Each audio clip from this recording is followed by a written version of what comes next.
প্রিয় শিক্ষার্থী বন্ধুরা, আসসালামু আলাইকুম। সুন্দর একটি সূত্র লিখেছে, একটি না দুটি, ঠিক আছে, যে কোন সূত্র কিভাবে মনে রাখবো, কার সাথে কম্পেয়ার করে কোন সূত্র মনে রাখবো, এই আঙ্গিকের সূত্র দুটো লিখে রাখছে, তোমরা একটু ভালো করে লক্ষ্য করবা। ঠিক আছে বন্ধুরা, ইন্টারমিডিয়েট অর্থাৎ এই ক্ষেত্রে ত্রিকোণমিতির সূত্র কি আছে, sin 3a = কত আর cos 3a = কত।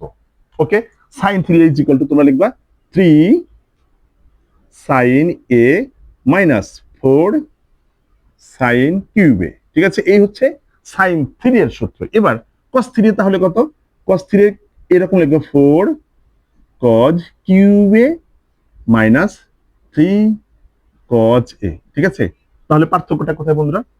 আমাদের sin 3 এর সূত্র 3 sin দিয়ে শুরু শুরু হয়েছে আর 4 দিয়ে শেষ হয়েছে, আর cos 3 এর সূত্র 4 দিয়ে শুরু হবে 3 দিয়ে শেষ হবে।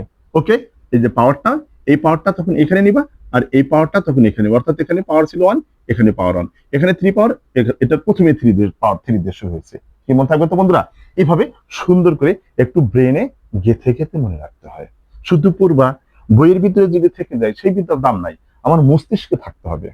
ঠিক আছে, যে মাথার ভিতরে থাকতে হবে সূত্রটা, তাহলে সে তুমি সুন্দর করে পরীক্ষা হলে নিজেকে অ্যাডজাস্ট করতে পারবা। ঠিক আছে, আশা করি তোমরা এইভাবে সুন্দর করে ধরে রাখো, তোমাদের উপকারে আসবে। ওকে, আল্লাহ হাফেজ।